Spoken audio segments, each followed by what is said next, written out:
wabarakatuh. Selamat pagi adik-adik. Jadi, perkenalkan nama kakak Kak Salsabila Nahia, biasa dipanggil Kak Salsa. Nah, sebelum kita memulai pertemuan hari ini, alangkah baiknya kita akan melakukan absensi terlebih dahulu.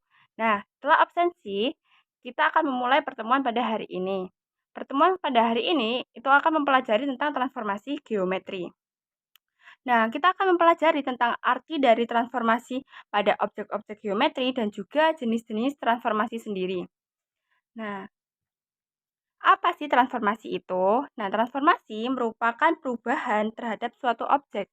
Nah, objek yang dimaksud pada transformasi geometri itu dapat berupa titik, yaitu X, Y, garis, yaitu Y sama dengan AX plus B, dan juga sebuah bangun datar. Nah, jenis-jenis transformasi sendiri itu ada 4 adik-adik. Yang pertama yaitu ada translasi, ada refleksi, ada rotasi, dan juga ada dilatasi. Yang pertama kita akan membahas tentang translasi. Translasi atau biasa disebut sebagai pergeseran. Nah, pasti dari adik-adik sendiri itu masih bingung apa sih definisi dari translasi. Jadi, definisi dari translasi adalah perubahan posisi suatu objek dengan jarak dan arah tertentu, di mana suatu translasi itu dapat diwakili oleh sebuah garis. Ini, garis ini. Garis yang berarah. Dan perlu diingat ya adik-adik bahwa translasi itu tidak mengubah bentuk objek. Misalkan awalnya objeknya segitiga, berarti saat selesai ditranslasikan, objeknya juga segitiga. Kemudian garis arah translasi. Nah, garis arah translasi sendiri itu terdiri dari dua arah pergerakannya, yaitu horizontal dan juga vertikal. Nah, kalau misalkan arahnya ke kanan, itu berarti positif di horizontal. Kalau misalkan arahnya ke kiri, berarti negatif. Nah, sedangkan kalau yang di vertikal adik-adik, itu kalau misalkan arahnya itu ke atas, itu positif. Tapi kalau arahnya ke bawah, itu berarti kebalikannya, yaitu negatif. Nah, garis arah translasi itu juga dapat dinyatakan dalam bentuk matriks, yaitu A dan B. A, B. Di mana nilai A itu menyatakan komponen horizontalnya yang 7 ini. Dan yang B itu komponen vertikalnya, yaitu yang 4. Nah, berarti translasi di samping ini dapat ditulis sebagai 7,4. Nah, misalkan di sini kita mau mencari bayangan dari segitiga ABC dan ditranslasikan sebesar 7,4. Berarti misalkan kita mencari nilai A aksennya dulu atau hasil dari translasi dari A. Berarti 5 tambah 7, 7 ditambah 4, di mana 5 itu X. 5 itu X dan 7 itu Y. Sedangkan 7 yang di sini itu A dan 4 ini B. Kayak gitu. Sama halnya seperti A tadi. Kalau B juga seperti itu. 2 ditambah 7, 1 tambah 4. Dan juga C, 8 tambah 7, 2 tambah 4. Nah, itulah hasil translasi dari segitiga A, B, C. Jadi A aksennya 12,11, B aksennya 9,5, C aksennya 15,6. Nah, dari yang kita pelajari tadi, kita bisa menyimpulkan rumus translasinya, di mana bayangan titik A yaitu X, Y ditranslasikan A, B itu hasilnya ini kan, A, B berarti A aksen X plus A, Y plus B. Itulah rumus translasinya dari yang kita pelajari tadi. Nah, kemudian sebelum kita masuk ke refleksi, apakah ada yang dibingungkan atau ingin ditanyakan? Oke, kita lanjut ke refleksi, yaitu pencerminan, di mana definisi dari refleksi sendiri adalah perubahan dengan memindahkan titik ini dengan sifat dari suatu cermin datar. Nah, cermin yang dimaksud berupa garis refleksi. Jadi ini tuh garis refleksinya, ini titiknya, dan ini misalkan objeknya di sini, ini bayangannya.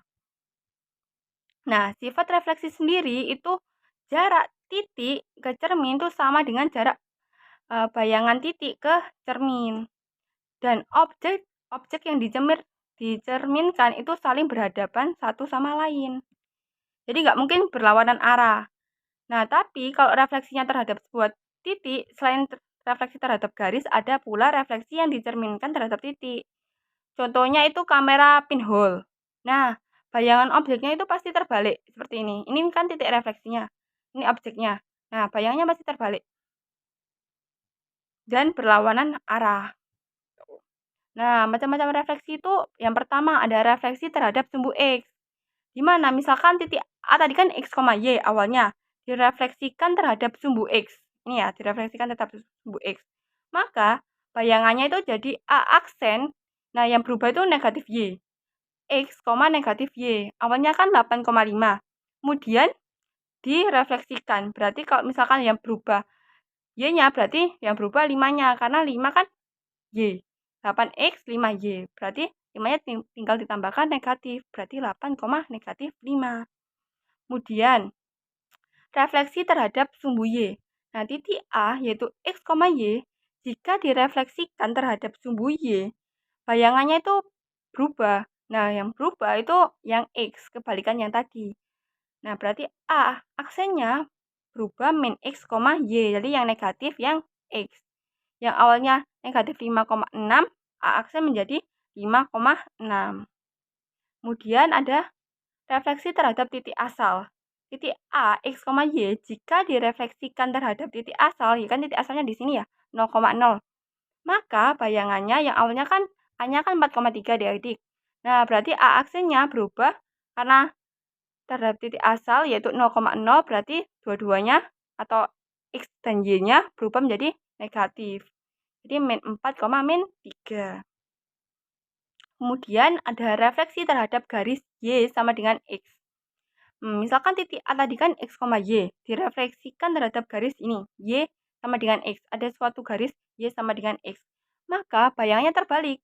Yang awalnya X, Y. Awalnya ini X, Y. Berubah menjadi Y, X. A aksen Y, X. Dan tinggal diubah. Misalkan X-nya min 2. Y-nya 4. Awalnya. Nah, berarti berubah 4, negatif 2. Dibalik aja. Kemudian ada lagi refleksi terhadap garis Y sama dengan min X. Berarti kalau Y sama dengan min X, sama seperti tadi. Tapi kalau tadi kan positif dua-duanya. Tapi kalau sekarang, karena Y sama dengan negatif X, refleksi terhadap garis Y sama dengan min X, maka A aksennya itu dua-duanya negatif adik-adik. Jadi min Y, min X. Yang awalnya A 2,3 berarti tinggal dibalik yaitu negatif 3, negatif 2. Tinggal dibalik kemudian ditambahi negatif. Kemudian refleksi terhadap garis Y sama dengan K. Nah, K itu apa? K itu sebuah bilangan. Misalkan di sini kakak pakai Y sama dengan 5. Berarti A aksen itu X, 2K min Y. Nah, berarti 2 dikalikan itu, K-nya berapa? 5 kan? 2 dikali 5 dikurangi Y-nya berapa? 7. 2 kali 5 kurangi 7. 10 kurang 7 sama dengan 3. Berarti A 6,7. Berarti kalau A aksennya 6,3. Seperti itu. Nah, kalau refleksi terhadap X sama dengan K, berarti yang di otak-atik itu yang X. Tadi kan Y sama dengan K. Nah, yang di otak-atik yang Y atau yang berubah itu yang Y. Sekarang karena garis X sama dengan K, maka yang di otak-atikku ya yang X. Berarti A aksen 2K min X, Y. Misalkan A awalnya 3,3. Berarti A aksennya 9,3. Yang berubah apa? Yang berubah X-nya ini. Awalnya 3 berubah jadi 9. 2 dikalikan 6. Karena X-nya sama dengan 6. 2 dikalikan 6 dikurangi 3. Berarti kan 12 dikurangi 3 sama dengan 9. Nah, oke, kita lanjut ke rotasi. Rotasi atau perputaran. Nah, definisi dari rotasi sendiri itu rotasi merupakan satu bentuk transformasi dengan memutarkan suatu objek berdasarkan sudut rotasi dan arah tertentu terhadap pusat rotasinya. Ini pusat rotasinya. Nah, arah rotasi jika berlawanan jarum jam, ini kan berlawanan jarum jam, itu bernilai positif. Tapi kalau searah jarum jam itu negatif. Sebaliknya ya, kalau misalkan searah jarum jam berarti negatif. Kalau berlawanan berarti positif. Kemudian contoh rotasi sendiri itu ada rotasi dengan pusat 0,0 besar 90 derajat. Jadi, kan ini kan melewati titik pusatnya kan di sini. Nah, dia melewati sumbu Y. Berarti yang berubah itu atau yang ditambahin negatif itu yang Y. Berarti negatif Y, X yang awalnya titik awalnya itu X, Y berubah jadi negatif Y, X yang awalnya itu 2,1 berubah menjadi negatif 1,2. Kalau misalkan rotasi dengan pusat 0,0 sebesar negatif 90, nah dia kan melewati ini. Dia melewati sumbu X. Jadi, yang negatif itu yang X. Jadi, 1, negatif 2. Kemudian, rotasi dengan pusat 0,0 sebesar 180 derajat. Nah, kalau sebesar 180 derajat berarti negatif X, negatif Y. Karena dia melewati sumbu X dan melewati sumbu Y. Jadi, dua-duanya negatif, diberi negatif. Yang awalnya 2,1 berubah menjadi negatif 2, negatif 1. Nah, ini contoh rotasi. Rotasi sebesar negatif 90 terhadap pusat koordinat P, A, B. Nah, A, B itu apa? A, B itu suatu bilangan. Jadi, misalkan 3,2. Berarti, misalkan X, Y-nya itu 2,1. Dirotasikan sebesar 3,2. Berarti, Y min B plus A min X plus A plus B. Kalau misalkan dirotasikan sebesar negatif 90 derajat. Nah, kalau dirotasikan sebesar 90 derajat, itu yang negatif, yang Y. Bedanya di situ. Kalau misalkan negatif 90 derajat, yang negatif yang X. Kalau misalkan dirotasikan sebesar 180 derajat, yang negatif itu yang X dan juga Y. Dan juga ditambahkan 2. Jadi negatif X ditambah 2A plus B. Dan negatif Y ditambah 2B. Itu rumusnya. Ini juga rotasi sebesar 270 derajat terhadap pusat koordinat O 0,0. Jadi, tinggal diubah aja.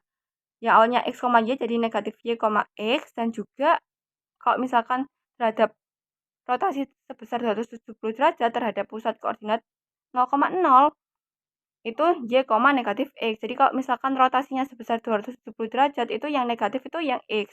Tapi kalau yang negatif 270 derajat rotasinya itu yang negatif yang Y.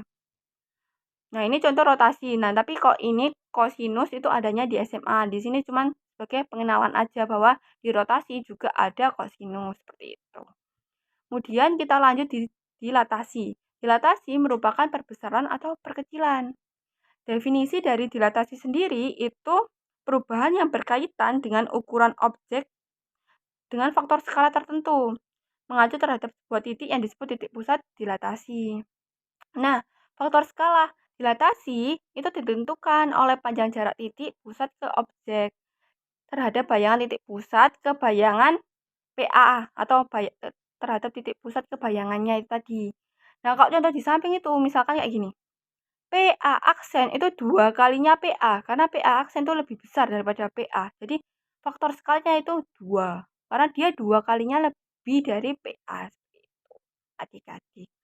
Nah, berarti dapat kita simpulkan bahwa rumus dilatasi itu A aksen K dikali X min A ditambah A, K Y min B plus B.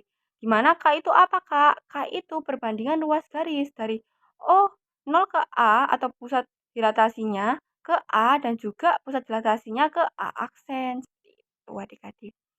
Nah, di sini juga ada contoh soal.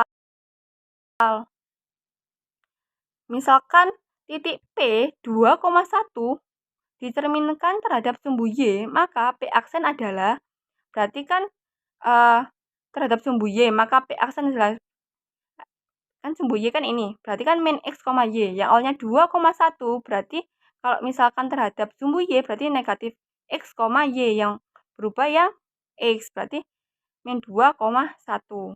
Nah, boleh dikerjakan terlebih dahulu latihan soalnya, jika ada yang susah boleh tanyakan.